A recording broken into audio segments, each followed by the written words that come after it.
The scorching afternoon sun bore down on the parking lot of Silver Motors, a high-end garage that catered exclusively to the elite. Sleek Lamborghinis, Rolls-Royces, and Ferraris lined the lot like sleeping lions. At the far corner, a red Ferrari SF90 Stradale stood open, its hood raised, engine exposed, and next to it, a young teen in greasy overalls knelt silently. His name was Zion, just 17, thin but strong, with calloused hands and eyes too serious for his age. Zion wasn't supposed to be here. He was a part-time trainee, the youngest on staff. Most of the rich clients didn't even notice him, and the senior mechanics liked it that way. But today, the senior tech had called in sick, and with the garage swamped, the manager had given Zion a chance. Just tighten the intake valves and run diagnostics. Don't screw up. As he worked, a piercing voice shattered the relative silence. Excuse me! What do you think you're doing near my car? Zion flinched. Standing just feet away was a woman in heels sharp enough to slice through pride. Dressed in designer black, her hair perfectly coiffed, and her sunglasses pulled down just enough to reveal icy blue eyes. She looked like money incarnate. Her name was Miranda Voss, heiress to a luxury fashion empire, and known for her temper. Zion rose slowly, wiping his hands on a rag. Mom, I'm just running the diagnostics your assistant requested. I don't care what my assistant said, she snapped. Who gave a child the right to touch my Ferrari? Do you even know what you're doing? This car costs more than your entire life. The other clients and mechanics turned their heads. Silence rippled across the garage like a drop pin in a cathedral. But Zion stood still, composed. His voice was calm. I was assigned to this job. I understand the engine, ma'am. I've studied this exact model for months. She scoffed. Studied? What is this, some YouTube degree?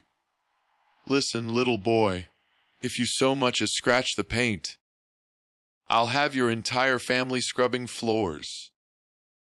Her words weren't just cruel. They were venom wrapped in entitlement. Zion lowered his gaze and took a breath. I won't damage your car. In fact, your intake manifold is leaking fuel vapors. If it's not sealed soon, it could ignite. Miranda laughed, a cold sound. Is that some scare tactic to cover your incompetence? Please. I'll have my personal mechanic fly in from Italy before I trust a street rat like you. And with that, she turned away, high heels clicking, leaving a trail of disdain behind. The senior mechanic, who had just returned from break, had seen the whole thing. He walked over and said, You okay, kid? Zion nodded. Yeah, I'm used to it. He went back to work. But something inside him burned, not from the humiliation, but the urge to prove that skill wasn't tied to status. That greatness could wear grease-stained gloves. And then, moments later, everything changed. As Zion rechecked the engine, something caught his eye. A spark plug wire nearly melted through.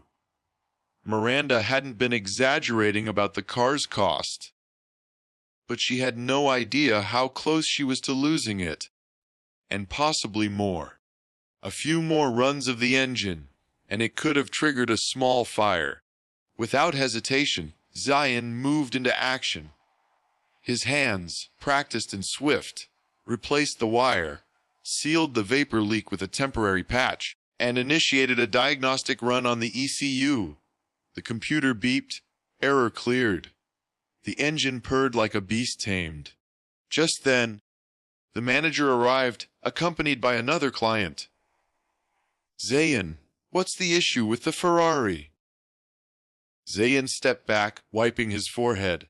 Faulty spark wire and vapor leakage. Both fixed. It's running smooth now. The client, an older man in a crisp blazer, raised an eyebrow. That's impressive. Who trained you? Zayn looked up.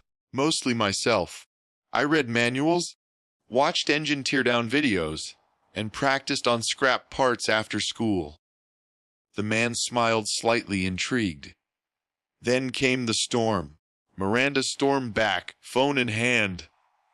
I just spoke to Enzo, my Ferrari technician in Milan. He says there is none way a trainee could handle my engine. I want your job gone, and your name never mentioned in this place again. But before Zion could speak, the older man stepped forward. That would be a mistake. Miranda turned. Excuse me. The man pulled out a card and handed it to Zion. I'm Richard Cavendish. I own Cavendish Motorsport Engineering. We design performance engines for Formula E and private racing teams. I've been looking for a sharp mind, someone with hands on instinct. This boy. He just impressed me more than half my applicants with degrees. Miranda blinked, caught off guard. You can't be serious! Richard didn't flinch. Quite. He identified a critical issue that your Italian expert missed. If he hadn't caught it, you'd be paying for a new car or a new garage. Zayn's heart pounded. The crowd was murmuring now, phones out recording. Miranda's lips tightened, but she said nothing.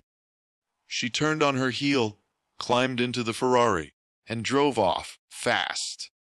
After she left, the manager clapped Zion on the back. Kid, I think you just became famous. Zayn looked around, stunned. The senior mechanic smiled. Told you that spark of yours wasn't ordinary. Before Richard left, he added, come see me next week.